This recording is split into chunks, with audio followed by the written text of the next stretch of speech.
bon, tu es plus jeune que moi, on a vécu, l'amour va, vient, apparaît, disparaît. L'amour n'est jamais constant, même envers les parents. On doit attendre, d'ailleurs, toute la littérature qui est construite, qui est écrite autour de cette haine familiale au sein de la même famille, qui aboutit souvent en meurtre. Tandis que le respect, non. Respecter l'autre, c'est respecter l'autre différent, qui pense différemment de moi, qui n'est pas d'accord avec moi. C'est ça, la force. Et j'adore les dix-conférences. Ce qui m'a étonné, c'est que dans tous les commissariats, on a enlevé depuis les textes de la Déclaration universelle des droits de l'homme étaient inscrits dans les comme les 10 commandements. C'est extraordinaire. Donc, comme je ne comprenais pas français, donc je suis allé voir mon oncle, je lui ai dit, ils sont tous juifs ici. Parce que pour moi, le judaïsme, ce sont les 10 commandements. Après, ils sont des commentaires. Après, la vie, c'est la justification d'application de ces 10 commandements, qui ne marchent pas toujours. C'est difficile de les accepter. Et donc, là, nous sommes en désaccord depuis longtemps, là-dessus. Mais... Tu m'as toujours dit, si on devait compter sur l'amour et l'amitié en Allemagne en 1930 et 40, on pouvait se lever, il valait mieux se lever et courir tout de suite aux États-Unis ou en Argentine. Et donc, en effet, tu me disais toujours, moi je préfère la justice, le respect, la loi. Au moins, ça nous protège plus que l'amour, parce que ces mecs ne nous aimaient pas, c'est clair. D'accord. Et moi, ce que je te dis, parce que, bon, allons vers la réconciliation des idées. Voilà, l'éducation, pour moi, c'est chrétien, juif et grec. C'est Jésus, Moïse et Socrate. C'est chrétien d'abord. Mais cette philosophie de l'amour que le christianisme que Jésus va transmettre, elle est entièrement juive. Je m'oppose absolument à l'idée qu'il n'y ait pas une philosophie de l'amour dans le judaïsme. Encore une fois, Lévitique 18-19, aime ton prochain comme toi-même. Donc cette philosophie de l'amour, elle est déjà là. Le Christ ne fait que la reprendre. Mais dans l'éducation, si vous voulez éduquer vos enfants convenablement, l'amour, c'est évidemment absolument vital, parce que c'est ce qui donne la capacité de rebond face aux difficultés de la vie. Si on n'a pas été aimé, on est toujours en difficulté. Si on a été aimé, on sait que même si votre femme vous quitte, ou votre mari vous quitte, ou votre amant ou votre maîtresse, vous pouvez traverser l'épreuve parce qu'on vous a aimé, on vous aimera encore. Mais il faut y rajouter Moïse, la loi. Et il faut rajouter les grandes œuvres, Socrate, les Grecs, qui inventent les genres littéraires. L'éducation, c'est les trois. C'est l'amour, c'est la loi et c'est les grandes œuvres. Aujourd'hui, on aime nos enfants de manière exponentielle, mais la loi et les grandes œuvres, elles peuvent toujours courir. Elles peuvent attendre. C'est mort de chez mort.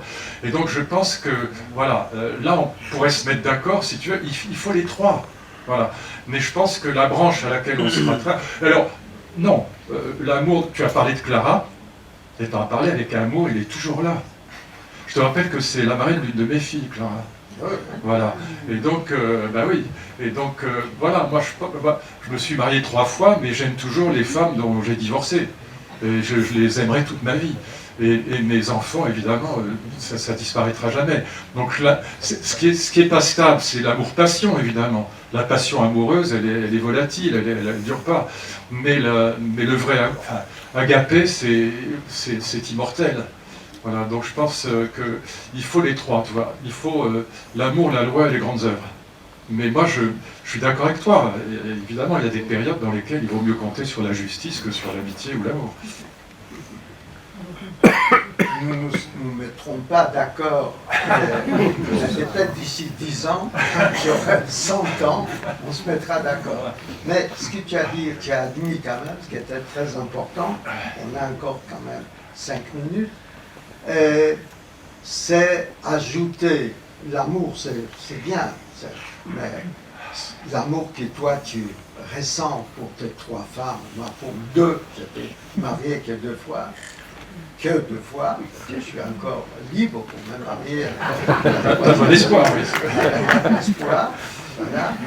Donc, c'est toi qui les portes, tu ne peux pas les partager avec les autres. Les autres ne peuvent pas aimer ces femmes de la même manière que toi. Tandis que la justice, c'est autre chose. Non. Et non, sympathos, sympathie. Évidemment que j'aime mieux mes enfants que les vôtres, ça c'est clair. Et je pense que la réciproque est vraie. Et c'est absolument normal. Mais ce qu'on appelle sympathie, sympathos, c'est-à-dire ressentir en même avec les autres. Si je fais une réforme de l'éducation, pour autant que j'ai pu en faire une, et j'en ai fait 2 ou 3 quand même, je ne fais pas la réforme de l'éducation pour mes filles, je la fais pour tous les petits Français. Et parce que je sais que les autres parents aiment leurs enfants exactement comme j'aime les miens, que c'est le même amour, le même type d'amour. Et par conséquent, non, ils se partagent aussi. Évidemment que les personnes dans cette salle n'aiment les enfants comme je les aime, et je n'aime pas les vôtres comme vous les aimez, mais je sais exactement ce que vous ressentez si vous apprenez qu'un de vos enfants est malade, ou qu'il a eu un accident, ou que sais-je, une difficulté de vie, ou qu'il se drogue, ou qu'il a raté un examen. Je sais exactement ce que vous ressentez, donc il y a quand même un partage, tu vois. Mais encore une fois, je pense qu'il faut les trois, et puis, alors je pense que le désaccord est plus profond là, mais c'est pas pour cultiver les désaccords, c'est juste pour le plaisir de la conversation. Encore une fois, moi, la déconstruction par le capitalisme moderne, c'est-à-dire par la logique de l'innovation permanente, des grandes idéologies 68ardes, moi j'applaudis des 2 mains et des 2 pieds, je trouve que c'est la meilleure nouvelle du siècle. Voilà. Le maoïsme était quand même, c'est 70 millions de morts. Le communisme, c'est 120 millions de morts dans le monde. Le trotskisme était un peu moins con, mais pas loin. Et donc tous ces gens-là ont fait des désastres absolus. Maintenant, ils sont tous passés au Rassemblement National, ça me fait rigoler quand je vois les intellectuels de ma génération, ils sont passés de l'extrême gauche au Rassemblement National ou chez Zemmour.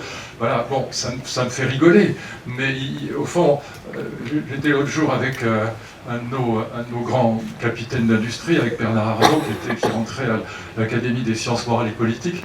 Il a cité un proverbe chinois que j'aime beaucoup, et qui dit énormément de choses.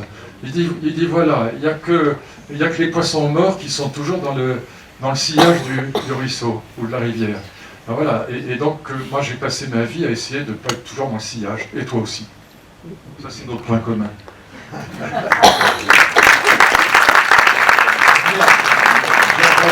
J'ai pas mal de choses encore à dire, et toi à répondre. Mais j'aime en judaïsme, je peux résumer d'ailleurs par une seule phrase. Mais ça, vous connaissez tous, c'est la Pâque juive, d'ailleurs, on y va bientôt, qui est la scène chrétienne. Elle commence par une question et une réponse. Les plus jeunes demandent aux plus âgés quelle est la différence entre cette nuit et les autres nuits. Et l'autre répond, nous étions des esclaves en Égypte. Extraordinaire. Un raccourci d'une philosophie magnifique.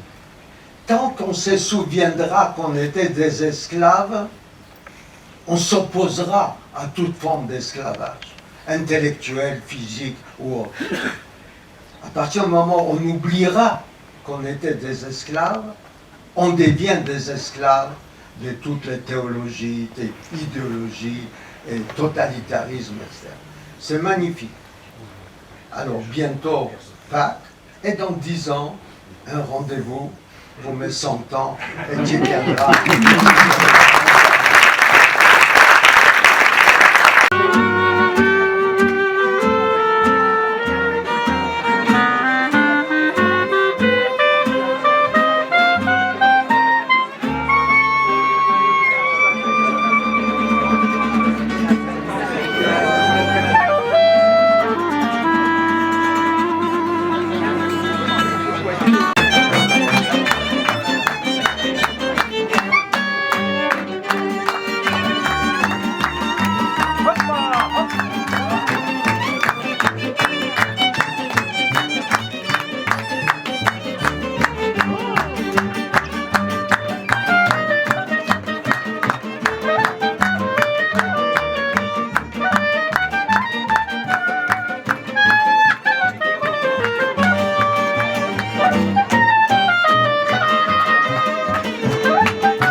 Senta Culi, Mama, la Julica de Blue.